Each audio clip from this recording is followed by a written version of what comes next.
Welcome to episode 2 of the UFL Tribune. It is me, Christopher, once again. I don't know if you were for some reason expecting another host. No, it is just me. This is my show.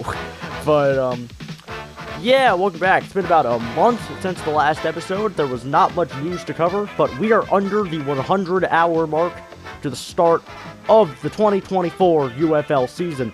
So, it's only fitting that we get our second episode now. What am I covering in this episode? Glad you asked. We're going to cover some news that has happened in the past month since episode 1's release. Along with that, with the news, I'm also going to give my picks for week 1 of the UFL season with some reasoning behind them. Will I be correct? Maybe. I actually went 4 for 4 week 1 of the USFL, and then it kind of fell off a cliff right after that. But, hey, maybe I can predict week 1. Who knows? But, yeah. So we're just going to get into the news first, though. I don't like bloating these episodes, so I kind of am right now, though. But, yeah, news first. We're just going to get straight into it. First piece of news I want to talk about, if you're actively following UFL news, you've probably already heard about this, but this is a big enough deal that I feel like I need to bring it up. Abram Smith, running back for the Defenders and first overall pick in the 2023 XFL Draft, tore his ACL during training camp and will miss the entire 2024 UFL season. That is a huge blow for the DC Defenders. He was a focal point of their offense, and I still think they're going to be really good. I mean, if Jordan Te'amu plays well at his fullest potential, the Defenders are still going to be pretty good. It's just, Abram Smith was nice when Jordan Te'amu was, early season Jordan Te'amu, when he was not anywhere nearly as good as he played in the second half of the season. So, yeah, Abram Smith not being there, I don't think it's going to, kill their season, but it's definitely a pretty big blow. And the hole for their other running backs, pretty big shoes to fill for Abram Smith. Speaking of running backs, also, Mark Thompson, not nearly as bad of an injury, but also got hurt during training camp. Mark Thompson just sprained his knee, just a knee sprain, and he'll probably be back by the max time I see him being out, according to, what CJ Johnson said. Farthest I see him being out for is week 2, but he may miss this kickoff game in a couple days, week 1 on Sunday. So I feel like that will play a factor, and when we get to my game picks later, I'll talk about it, the Memphis versus Houston game. But Mark Thompson should be back by week 2, so it's not going to be that big of a deal, but still notable because he was reigning Offensive Player of the Year in the USFL for 2023. So, yeah, that's what I got on the Mark Thompson knee sprain news. On a different subject for running back injuries, though, Chase Gabbers has been named the starting quarterback for the San Antonio Brahmas. This caught me off guard. I was fully expecting Quentin Dormandy to win the starting role, but I guess the coaches were impressed by Chase Gabbers. I kind of think, I'm not a football coach by any means. I probably would have started Dormandy, but, they must have seen something in Chase Gabbers. I don't really know. I didn't even research Chase Gabbers that much. I was that confident in Quentin Dormandy having the starting job. But I guess that's just how the practices went. I don't know. But, Chase Gabbers, the starting quarterback of the San Antonio Brahmas. Speaking of starting quarterback moves, Jarrett Garantino, I'm just going to call him Jarrett. Jarrett has been announced as the starting quarterback for the Houston Roughnecks. Also a bit of a surprise move, although not as surprising as Quentin Dormandy not being the starter in San Antonio. I was expecting Reed Sinnett to be the starter, and he was the front runner, I think, before training camp started. But Jarrett has been named the starting quarterback for the Houston Roughnecks. And I know he played at Tennessee. I don't think he was an incredible quarterback at Tennessee, but I know he played for Tennessee in college. And that is also a contributing factor. I was just talking about Mark Thompson. With Mark Thompson not being there week 1, we're going to probably see a lot of passes for him in week 1. So I guess we'll see how he meshes in the first game with, Mark Thompson not being there. Next up, I got more quarterback news. Matt Corral, potentially, maybe the starting quarterback in Birmingham.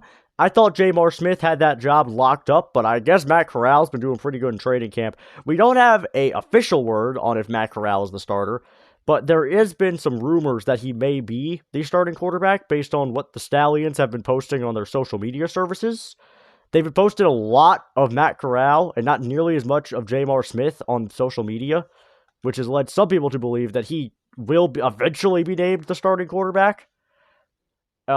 I still think that they might roll with a 2-quarterback system between Matt Corral and J'Mar Smith, because, they're both pretty good. We know J'Mar Smith can be pretty good. We're just assuming Matt Corral can also be pretty good, but they might roll with a 2-quarterback system in the style of Mike Riley back in 2022 with the Generals. So, yeah, Matt Corral could end up being the starter, could be a 2-quarterback system. I think they're going with the 2-quarterback system personally, but yeah, that's the news for the quarterbacks of the Stallions. The Memphis Showboats are still pretty obviously going to start Case Cookus at quarterback, despite the fact John DeFlippio, for some reason, refuses to actually officially say Case Cookus will be the starting quarterback. I don't know why he is waiting so long for this. I don't know if he's trying the Jonathan Gannon strategy from back in week 1 of this year's NFL season, where he just refused to announce who the starting quarterback of the Cardinals was going to be for a competitive advantage or something. I don't really know. I mean, Case was literally in an ad for the UFL they put online the other day. Like, it is abundantly obvious he is going to be the starting quarterback, but they've yet to officially announce it. So I guess Troy Williams and Josh Love, they still got a chance. Wouldn't bet on it, though, because I know the Showboats also announced that Case Cookus is one of the offensive captains. So, again, abundantly obvious he is the starter, but they just refuse to announce it for some reason. That's pretty much all the news I wanted to go over quickly. I did also want to talk about, I remember last episode, I was talking about how the league was kind of lacking in the merchandise department. Oh boy, did they get a bunch of new merchandise at the time that episode came out. They got the official Under Armour sponsored merch with like traditional t-shirts and stuff that you'd expect to see from a football league. They also got some MSX merchandise for some tank tops and, some other like more comfortable, fashionable looking clothing. I guess if you don't want the more athletic style Under Armour merchandise. The MSX merchandise also has sleeveless hoodies. I've still never seen a person actually wear a sleeveless hoodie that is not Bill Belichick on the sideline of a Patriots game, but all of these leagues keep selling them. I know the XFL had sleeveless jerseys last year, and now the UFL also has sleeveless jerseys. I do not know who is buying these, but apparently there's enough demand for it for all these football leagues to keep selling them. So, maybe I'll see one. I don't know, at a game or something. But, yeah. Along with that, they also have some new merchandise that was added to the shop recently. They got stickers, they got pennants, they got magnets, they got koozies, they got those really over-the-top 3D fan chains that are very impractical, but look kind of cool. They also added mini helmets the other day, but only for USFL teams. I assume the USFL had pre-made those before the merger happened, and they're just selling them now. I'd imagine they'll add the former XFL team's mini helmets at some point within the next week or two. But at the moment, it is only the Panthers, Showboats, and Stallions. And to top all of this merchandise off, they're also selling $350 boom boxes with UFL team branding on them. For some reason, I could not imagine there is that much of a demand for UFL boom boxes. But apparently they felt the need to make them. Now, I think they're actually being made by a third-party company, so it's probably not costing the UFL that much to actually produce these team boom boxes, but I just think it's kind of funny that that's what they prioritized over, like, jerseys. Yeah, we don't need jerseys. What we need is boom boxes. Yeah! But, yeah, that's pretty much all the merchandise I have for the UFL. They added a lot, though. They're really improving the merchandise game from what it was a month ago. But, yeah. So now I'm going to get into what my personal picks for the Week 1 games of the United Football League, Week 1, 2024 season, inaugural season. Technically, although all of these teams played seasons the past 1 or 2 years, technically inaugural season. So I'm just going to get into that right now. So, Week 1, 1 p.m. on Fox, the kickoff game. The Birmingham Stallions going to Arlington to play the Renegades in the XFL champion versus USFL champion matchup. And I think I'm going to have to take the Birmingham Stallions in this one. I just feel like the Stallions have a better roster top to bottom. The Renegades are pretty good, but I just think the Stallions are like, the Renegades are good. The Stallions, I think, are really good. I would not be surprised if the Stallions found themselves back in the championship game this year. They're currently my personal frontrunners to win the USFL division. And yeah, I do think the Stallions are going to beat the Renegades. I think it's going to be a close game. It's going to be an entertaining game. I just think the Stallions' defense is going to give them that slight edge over the Renegades. Also, I feel like CJ Marable just being there is probably going to give the Stallions offense a bit more life than the Arlington offense. Luis Perez, really good. They both have really good quarterbacks. So I feel like the running back game, though, I feel like CJ Marable is a much better running back than the combination of Letty Brown and Devon Smith, or Devon Smith. I think it's actually Devon Smith. I feel like the Stallions running back situation is better, along with the Stallions having a better defense. That is why I feel like I gotta give the Week 1 win to the Birmingham Stallions. So now let's get into Game 2. Game 2, Michigan versus St. Louis. It is a Michigan Panthers home game, and I don't think this one's going to be that close, personally. I think St. Louis has got this one in the bag over the Michigan Panthers.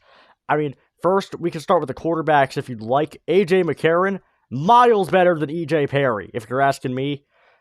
E.J. Perry is probably one of the lower-level UFL starting quarterbacks. A.J. McCarron, if you ask some people would probably rank him number 1. And then, past that, I mean, we can move to receivers after that, too. I mean, St. Louis has got Darius Shepard, Hakeem Butler. They got quite the stacked receiver room. I know Michigan's got Marcus Sims. They also got Jordan Sewell, player for the Stars the past 2 years. But I feel like St. Louis also overall has the better wide receiver core. But I feel like the Panthers have one edge, is they do have Wes Hills. I feel like Wes Hills is going to give them the edge in the running back head-to-head matchup. But then, again, on the defensive side of the ball, I feel like St. Louis has got the better defense. Michigan does have, Frank Gidna and Breland Speaks and all that. But I feel like St. Louis overall probably has the better defense. The Battlehawks have defensive players like Freedom, Anka. I still don't know how to pronounce his name, and he was even on the Stars in 2022. But they got that guy named Freedom who plays defensive end. They got Travis Feeney. They got Peta. I don't know why all these guys have very long, extensive last names. I also cannot pronounce that one.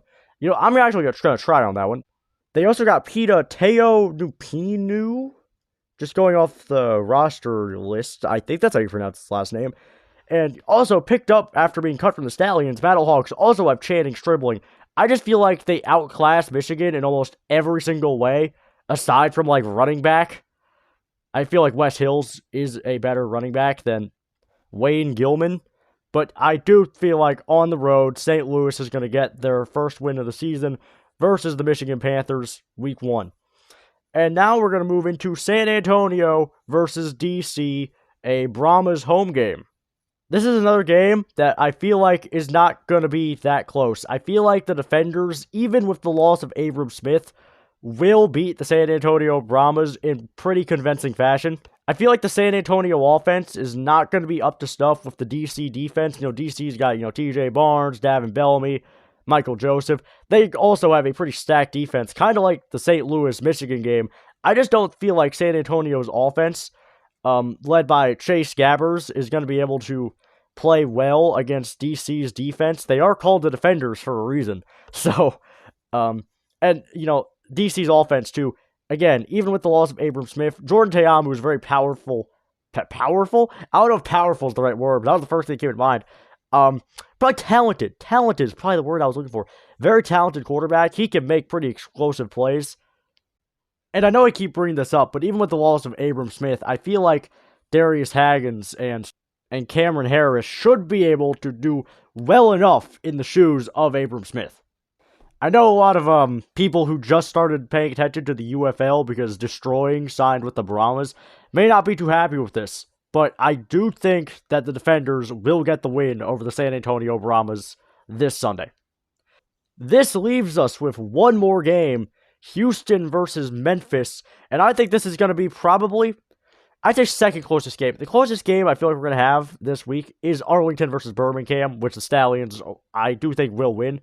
But I do think Houston versus Memphis also going to be a pretty good game. I feel like Houston versus Memphis is going to come down to both teams have a very solid defense. I'd say Houston has a better defense than Memphis does. But I feel like this game is going to come down to the fact that the Showboats offense on paper, we haven't actually seen them play, but the Showboats offense on paper is going to be explosive with, Case Cookus at quarterback. They got Darius Victor at running back. Pretty solid wide receiver core, led by Vinny Papali. They also got Chris Rowland in that receiver core. They got an explosive offense.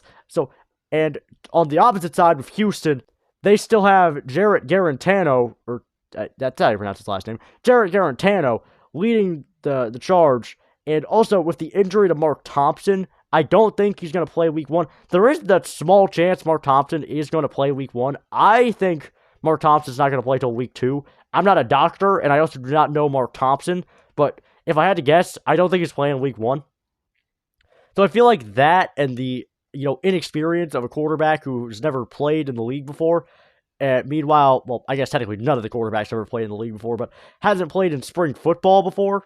I feel like on the opposite side, you have Case Cookus, who's been a starter in the spring football for almost 2 seasons now. I feel like the Showboats offense, despite how good the Houston defense is, Houston's front 7 is probably one of the best in the league. They're not going to be able to hold back Case Cookus, Darius Victor for an entire game. And I feel like the Showboats defense is going to be able to hold down Houston's offense a lot more. So that is my reasoning to why I believe the Showboats are going to get a win over the Houston Roughnecks. I actually have a clean sweep of all away teams winning in week 1. That might not be good for the in-person attendance ratings, but you know what? This is more of a TV league anyway. That's what we said about the USFL. So, yeah. And I'm actually going to throw in some bonus coverage before we leave. I didn't have this on the list of things I was going to talk about, but you know what? It's only been like 20 minutes or so. I like to keep these episodes at around half an hour maximum. So, we're just get the bonus coverage. I've been a pretty big fan of the direction the social media for the United Football League has been going in. It's more XFL style marketing and less USFL style marketing. But I know they've been posting videos on the UFL YouTube channel of interviews with the players and stuff. They had that video with Luis Perez about his backstory and stuff, and then they've also had those videos where the players on the teams are just talking about what they look forward to most before the season starts. I really like that kind of type of content. They also had the red flags video. That was kind of funny. I was always a big fan of I think it was 96. It was a 98. It might have been 98. Whatever number Brian Robinson wore on the Vikings. I was always a fan of his series. I think it's 98 questions. I was always a fan of that series. And it kind of reminded me of that, of what they've been doing with the players, just the interviews they've been having them sit down and do. So, yeah, I've been a pretty big fan of the way they've been marketing the league. I feel like they've just been doing... Now, I do feel like it's weird how every single team has for some reason ganged up on the St. Louis Battlehawks on Twitter. I know the Battlehawks and Vipers had that, weird drama they would always do last year in the XFL season. But for some reason, the Panthers, the Showboats, the Stallions, all of these teams have just ganged up on the Battlehawks for some reason. I have no idea why, but it's kind of funny despite how little sense it makes. Hey, while we're talking about impact for league advertising, I know St. Louis has been the St. Louis fast food industry really embracing the Battlehawks. I know the Battlehawks got a 40-piece chicken nugget meal at McDonald's, or as I coined it, the Battle Nuggets. No, Jack in the Box has got a deal where, if the Battlehawks win the day after, you get 2 free tacos or something. It is nice to see how much the St. Louis fast food industry has embraced the St. Louis Battlehawks as a professional sports team. But, yeah, I'm pretty sure that's really all I have to cover today. So, I'll see you. Oh, wait. Before I finish that outro, I'd like to advertise once again that this show has a mailbag. You can mail into this show. If you want me to read your takes on anything you want me to read, that didn't make sense. If you want me to read your takes or anything about the UFL, you can send us DMs on Twitter. That is, our Twitter is at the UFL Tribune. Our DMs are open. If you send something to me, I may read it on the show, and I will critique your opinion, agree with your opinion, grade your opinion. I don't know. Just keep it related to the UFL. Don't just send me pictures of your family gatherings or something. But yeah. Well, I mean, unless you have a UFL player in your family, then I mean that'd be pretty cool. If you want to tell me, I mean, then by all means, tell me about your family gatherings. But yeah, that is pretty much all we have to discuss today. I will see you next week, where I will give my opinions and recaps on all of the games played last week. Any news that goes down. If there's new merchandise, maybe I'll talk about it for like a minute. And I will also give my week 2 game picks. So be sure to stay tuned for that. But anyway, I have been Christopher. You have been listening to the UFL Tribune. And I hope you come back next time, where I just talked about what I was going to discuss next time. So yeah, hope you come back, and I will see you next week, hopefully.